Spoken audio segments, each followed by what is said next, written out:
Jail रहिबे दिल्ली मुख्यमंत्री अरविंद केजरीवाल गिरफ्तारी को बेआईन दर्शाई होइतिबा आवेदन को दिल्ली हाईकोर्ट खारज करने पर यह स्पष्ट होउछि।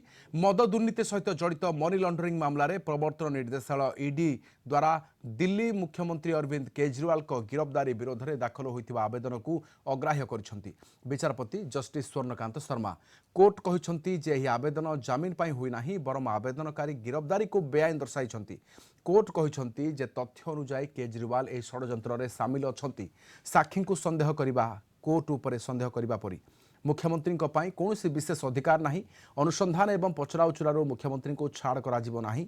कोर्ट कहिसेंति जे ईडी पाखरे पर्याप्त प्रमाण अछि।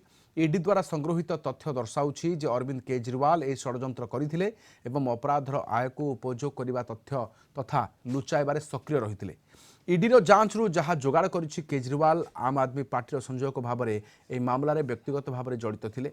दिल्ली लिकर पॉलिसी मामलें एनफोर्समेंट डायरेक्टोरेट पक्षरु प्रतिनिधित्व करुवा additional solicitor general S B Raju कहते जे आज समस्त प्रमाण देखा पर विचारपति यह राय घोषणा करछंती एवं कोर्ट मध्य कहछंती जे टंका ट्रेलर चिन्हट होइछि। आज कोर्ट न्याय प्रदान करछंती एवं सीएम केजरीवाल को गिरफ आईनगत बोली कहछंती। सेबडे एहाकु नै आप एवं बीजेपी मध्य आरोप प्रत्यारोप आरंभ होइछि।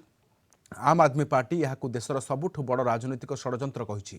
सेबडे बीजेपी कहवा होइछि जे अरविंद केजरीवाल केते आम आदमी ताहा आज स्पष्ट होइछि। सेबडे दिल्ली हाईकोर्ट को राय विरोध में आम आदमी पार्टी सुप्रीम कोर्ट को द्वारस्थ हेबो बोली कहिछि। सारा एविडेंस देखने के बाद, केस फाइल देखने के बाद, सारी जांच करने के बाद जजमेंट दिया है और न्याय किया है। और कोर्ट ने ये भी कहा है कि एविडेंस मिला है और एविडेंस जो है मनी लॉन्ड्रिंग और मनी ट्रेल पूरा मिला है। ये सारी जिक्र जो है, ये सारा जिक्र जो है जजमेंट में है। अभी मैंने जजमेंट पढ़ा नहीं है, जजमेंट मेरे हाथ में आएगा, पढ़ूंगा, उसके बाद मैं विशेष न्यायालय इस बात को देख रहा है। वकील सारे कागजात के इंस्पेक्शन कर रहे हैं। मुझे पूरी उम्मीद है कि माननीय सर्वोच्च न्यायालय से जल्द ही अरविंद केजरीवाल जी को न्याय मिलेगा, क्योंकि देखिए न्याय की प्रक्रिया है और न्यायिक प्रक्रिया में कई बार विलंब होता है। पीएमएलए एक्ट में बहुत सारी जटिलताएं हैं, जिसमें जमानत मिलने के प्रावधान कठिन है, मुश्किल है। और उसके साथ जब आप साक्ष्य ही पूरे नहीं रखेंगे तो कोर्ट के सामने पूरी बात आ नहीं रही है। 20,000 पन्ने अनरिलाइड डॉक्यूमेंट में रखे गए हैं। मैं सभी पत्रकार मित्रों को बताना चाहता हूं, ईडी ने 20,000 पन्ने अनरिलाइड अपॉन डॉक्यूमेंट में रखे हैं, यानी कि 20,000 कागजात छिपाए गए हैं, यानी कि 20,000 कागजात ईडी कह रही है इस पे हमें भरोसा नहीं है। जबकि सेक्शन 50 पीएमएलए में तो आप झूठा बयान ले ही नहीं सकते। सबसे पहले बताया जाता है सेक्शन 50 पीएमएलए में कि देखो भाई, झूठी गवाही दोगे तो तुम्हारे खिलाफ कार्रवाई होगी। तो किसके खिलाफ कार्रवाई की? अगर 8 बयान किसी आदमी ने दिए और केजरीवाल जी का नाम नहीं लिया, और अचानक जैसे उसने केजरीवाल जी का नाम लिया उसको बेल मिल जा रही है, तो वो 8 बयान झूठे तो है नहीं, क्योंकि वो सेक्शन 50 में दर्ज है। उसको आपने क्यों छिपा लिया?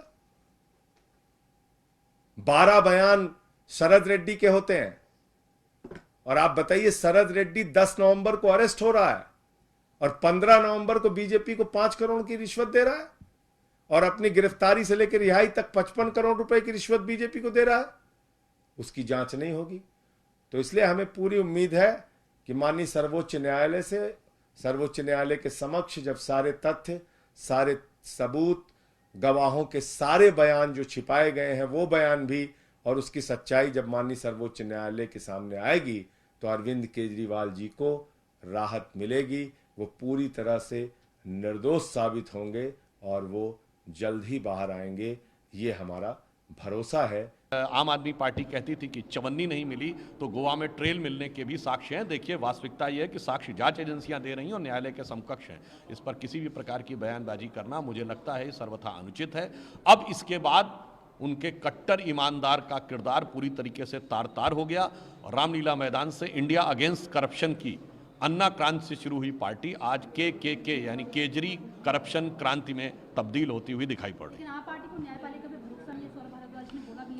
नहीं, ये मुझे लगता है निर्लज्जता की पराकाष्ठा है। यदि वही न्यायपालिका आपके संसदीय दल के नेता संजय सिंह को जमानत देती है तो वो लोकतंत्र की विजय है। वही न्यायपालिका चंडीगढ़ में वो निर्णय देती है जो आपके अनुकूल जाता है, तो वो लोकतंत्र की विजय है। वही न्यायपालिका जब इलेक्टोरल बॉन्ड पे वह निर्णय देती है जो आपके हिसाब से केंद्र सरकार के विरुद्ध जाता है, तो लोकतंत्र की विजय है। वही न्यायपालिका जब श्री राहुल गांधी जी की सदस्यता बहाल करती है, तो लोकतंत्र की विजय है। और आपके विरुद्ध आ जाए तो लोकतंत्र या न्यायपालिका पर विश्वास नहीं है। मुझे लगता है ऐसे राजनीतिक दलों पर इस देश की जनता कतई विश्वास नहीं कर सकती।